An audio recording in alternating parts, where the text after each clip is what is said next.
All right, let's tackle a couple of typical problems for exponential decay or half-life. I'll try one problem here on the left and then stick around because later on I'll get you to try your own practice problem on the right. Let's see our problem on the left. We've been given a word problem that reads like this. Radon has a half-life of 25 days. How much time does it take for a sample of 200 grams to decay to 12.5 grams? Okay, so I know I'm going to need the half-life formula because, well, half-life is given right in the question. So let's look at that formula quickly. The half-life formula looks like this. Let's go over each variable.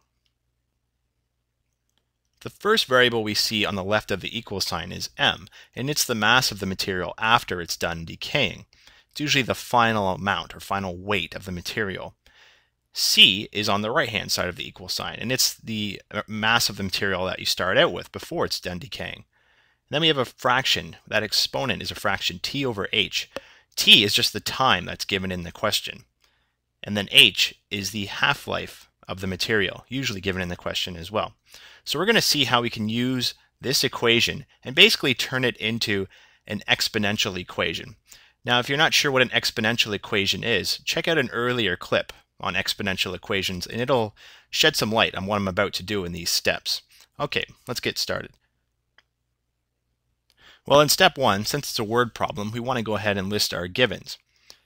The first variable, m, is the amount of material we have after it's decaying, and that's 12.5 grams. I'll just say g. Then we have the c, which is the original amount of material, and it's 200 grams. Then I have t and h. T is what I don't know. I'm solving for that. The question says right here, how much time does it take? Well, that's t. But I do know h. It gives me the half-life of the material. And it is 25 days. And now I've got that listed, I can go ahead in step two and start plugging them into my values. So I'm just going to write out what I see there, filling in what I know. I know I have 12.5 that I finish with. I have 200 grams to start with. We're talking about half-life, so there's a decay factor of 1/2 inside the bracket. T I don't know, so I'll leave that just as T. And then H is the half-life, which is 25.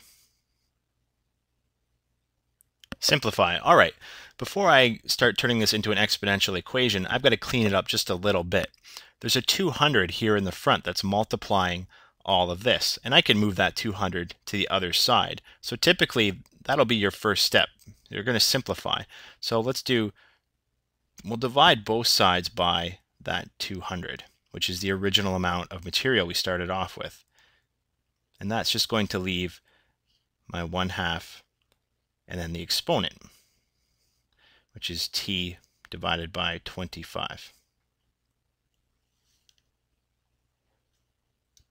Now the trick is, if you think back to when we were doing exponential equations, we need to create the same base on the left and right side of the equal sign. Well, I've got a 2 here. I'm thinking I'm going to have to somehow come up with 2's on both sides of this equal sign. So I'm going to figure out what I can do here to create a 2 eventually.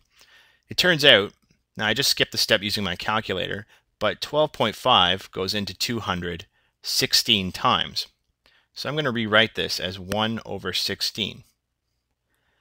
Now again, I skipped this calculator step, but feel free to try that on your calculator on your own practice problem.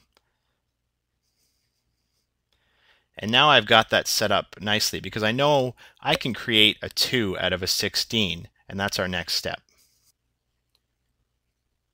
1/16, I can convert that to 2 to the -4. That's the same thing. Now, if you're not sure how I did that, again, check out some earlier clips on exponential equations. Now let's do the same thing over on this side. 1/2, well, I can convert that to 2 to the -1. The -1 will just come to this exponent here. I'm going to multiply them together. So it'll look like this.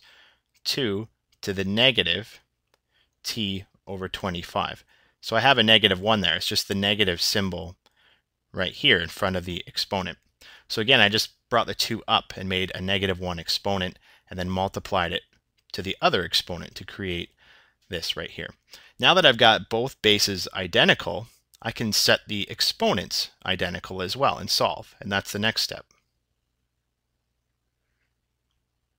Again, since the bases are identical, the exponents must be identical as well. So let's show that with an equal sign in between them. Negative t over 25. And now it's your run-of-the-mill algebra problem. I have to isolate for this variable here, t. The two negatives will cancel, leaving a positive on this side and a positive on this side. And I just need to multiply both sides by 25, because there's a 25 dividing the t, and the opposite of division is multiplication. So I'll have 4 times 25 on this side, or in other words, t is equal to 100. And our units, in this case, are days. It's given in the question, so I'll just put a D there. And that's our final answer. It takes 100 days for radon to go from 200 grams to decay down to 12.5 grams. Let's just say that with a concluding statement.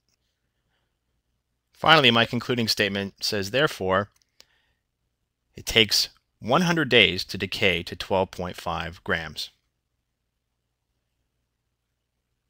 Alright, so now it's your turn to try a problem that's just like the one I did on the left.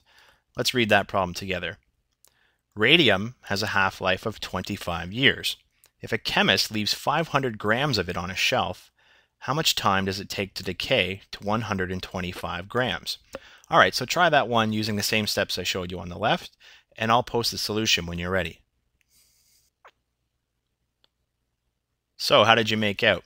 It turns out that if the chemist left it on the shelf for 50 years, it would decay to 125 grams. And we got that by first listing our givens, our M, C, and H, and we're solving for T. And we simplified this equation after we plugged in all our values. We just divided both sides by 500 to arrive at 1 over 4 equals 1/2 to the exponent T over 25. Then we just have to make both bases 2, like we see here.